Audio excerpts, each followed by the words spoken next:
क्या ईरान में सत्ता अब विरासत बन चुकी है? ईरान की राजनीति में एक बड़ा और ऐतिहासिक मोड़ आ चुका है। आयतुल्ला अली खामेनेई के बाद अब उनके बेटे मोज्तबा खामेनेई को देश का नया सुप्रीम लीडर चुना गया है।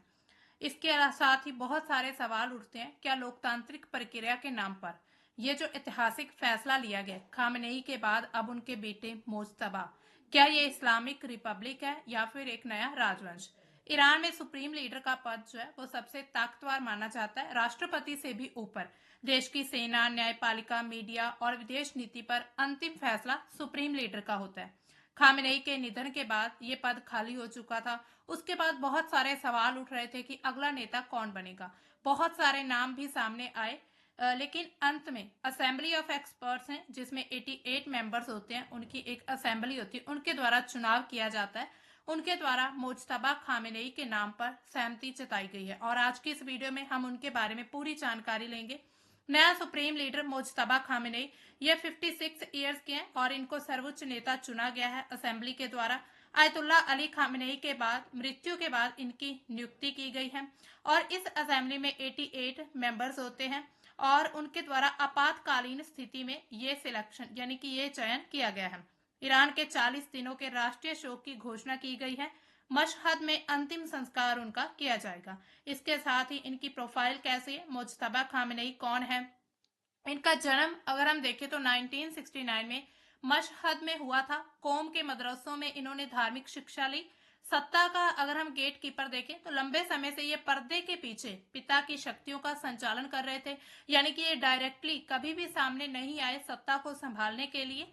आईआरजीसी से मजबूत संबंध है इनके, सेना का भारी समर्थन इनके द्वारा किया जाता है। इस्लामिक रिवॉल्यूशनरी गार्ड कॉर्प्स जो है उनके उनमें ये पहले काम भी कर चुके हैं और उनका समर्थन इनको सबसे ज्यादा मिला है। और ऐसा भी कहा जा रहा है आईआरजीसी के द्वारा दबाव डालने पर ही असेंबली ऑफ एक्सपर्ट्स ने मुज्तबा खामेनेई को सुप्रीम लीडर चुना है। इसके अलावा हाल ही में दावेदारी सबूत मजबूत करने के लिए आयतुल्ला की उपाधि मिली इनको और अमेरिका के द्वारा इन पर 2019 से प्रतिबंध लगा दिया गया था, यानी कि अमेरिका ने इनको ब्लैक लिस्ट में डाला हुआ है। ऐसा भी कहा जाता है कि इनके पास बहुत सारी संपत्ति भी है, यानी कि बहुत सारे देशों में इनका जो है साम्राज्य अपना चलाया जा रहा है या फिर इनकी जो प्रॉपर्टी है वो अरबों करोड़ों की प्रॉपर्टी इन्होंने इकट्ठी कर रखी है और इसी वजह से अमेरिका के द्वारा इनको एक तरह से प्रतिबंध लगा दिए गए, जिस तरह से ईरान पर प्रतिबंध लगाए गए थे। अब देखिए, चयन से जुड़े विवाद भी बहुत सारे सामने उठते, बहुत सारी चुनौतियां भी देखने को मिलती हैं। इसमें ऐसा कहा जा रहा है कि ये वंशवाद का एक नया रूप है, यानी कि अब जो सत्ता है वो सिर्फ विरासत को ही मिलने वाली है, यानी कि जो उनके वंश से बिलोंग करते होंगे उनको ही सत्ता में रखा जाएगा। पिता के बाद बेटे का आना 1979 की इस्लामिक क्रांति के राजशाही विरोधी सिद्धांतों के खिलाफ माना जा रहा है। धार्मिक योग्यता पर भी सवाल उठाए जा रहे हैं। संविधान के अनुसार लीडर को मर्जा ए तकलीद यानी कि उच्च विद्वान होना चाहिए। वरिष्ठ मौलवियों में ये मतभेद बना हुआ है। इसके साथ ही मुज्तबा अपने पिता से अधिक कट्टर माने जाते हैं। अमेरिका इजराइल से तनाव अब चरम पर जाने की आशंका है, यानी कि इजराइल ने एक स्टेटमेंट जारी किया है कि ईरान के अब जो भी सुप्रीम लीडर बनेंगे वो उनको भी मार गिराएंगे, यानी कि उनको भी खत्म कर देंगे। इसके अलावा रियाद में अमेरिकी दूतावास पर हमला किया गया है। अगर हम अपडेट्स की बात करें, ये वॉर की क्या अपडेट है, तो उसमें सऊदी अरब में अमेरिकी दूतावास पर ईरानी ड्रोन स्ट्राइक की गई है। इसके अलावा जो एम्बेसी है उसकी ऊपरी मंजिल पर स्थित सीआईए स्टेशन को निशाना बनाया गया है। ये वही सीआईए जिन्होंने पूरी तरह से साथ दिया है अमेरिका और इसराइल को ईरान की सत्ता गिराने में। इसके अलावा छत का नुकसान हुआ है, बहुत वहां पर लॉस हुआ है एम्बेसी को। इसके साथ ही किसी भी अधिकारी या कर्मचारी को नुकसान नहीं हुआ है। अमेरिका ने सभी सेवाएं निलंबित कर दी हैं। नागरिकों को भी हाई अलर्ट जारी किया जा रहा है। अब ऐसा कहा जा रहा है कि ये जो खामेनेई के बाद इनके जो बेटे मुज्तबा खामेनेई अब नए सुप्रीम लीडर बने हैं, तो इनके द्वारा और कड़े रुख अपनाए जा सकते हैं इजराइल और अमेरिका के खिलाफ। ये ज्यादा धार्मिक कट्टर व्यक्ति माने जा रहे हैं।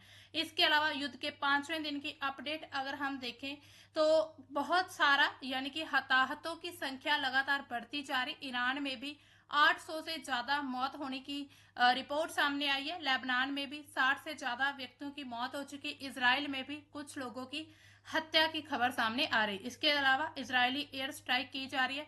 ईरान के बैलिस्टिक मिसाइल लॉन्चर्स और एयर डिफेंस पर 300 से ज्यादा हमले। लेबनान में हिजबुल्ला के 60 ठिकानों पर अटैक किया जा रहा है इसराइल के द्वारा।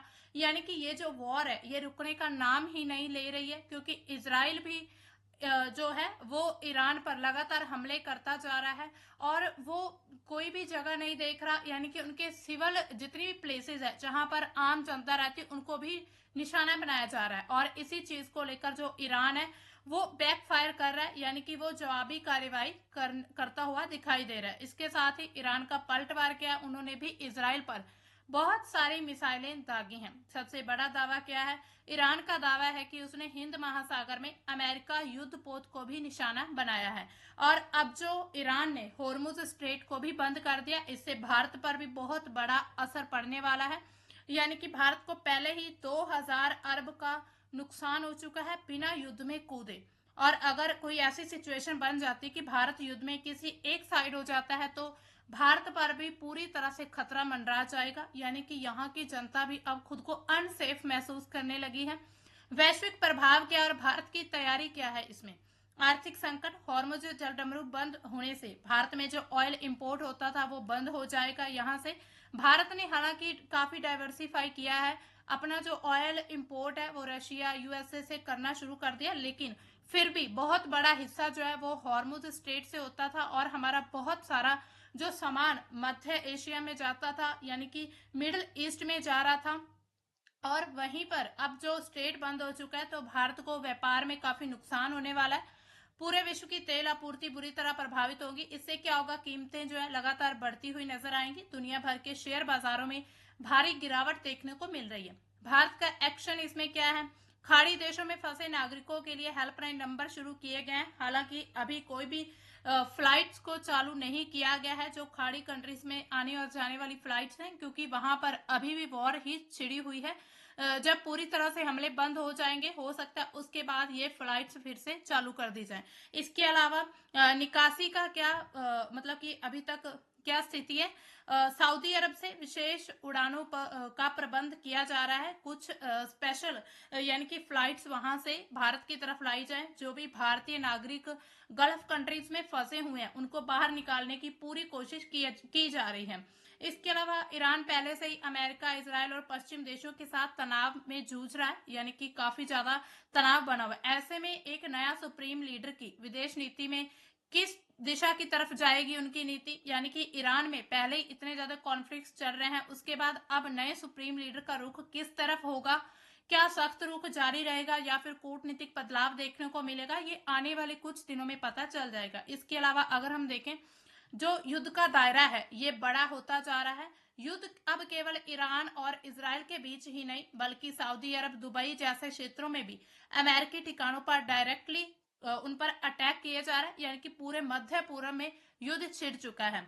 इसके अलावा नए लीडर मुज्तबा खामनेई के नेतृत्व में ईरान की सैन्य रणनीति और अधिक आक्रामक होने की भी संभावना है। ऐसा कहा जा रहा है कि वो काफी ज्यादा कट्टर होने के साथ साथ उनकी नीति काफी आक्रामक रह सकती है। यानी कि आने वाले समय में युद्ध लगातार और ज्यादा बढ़ सकता है। तो क्या ईरान में सत्ता का नए अध्याय शुरू हो चुका है? क्या ये बदलाव स्थिरता लाएगा या फिर एक नए संघर्ष को जन्म देगा? क्या ईरान के द्वारा खामेनेई की मौत का बदला लिया जाएगा? आप क्या सोचते हैं? क्या मुज्तबा का चयन सही है या फिर सत्ता का पारिवारिक हस्तांतरण है? कमेंट में अपनी राय जरूर बताइएगा। अगर आपको वीडियो पसंद आए तो लाइक, शेयर और चैनल को सब्सक्राइब करना न भूलें।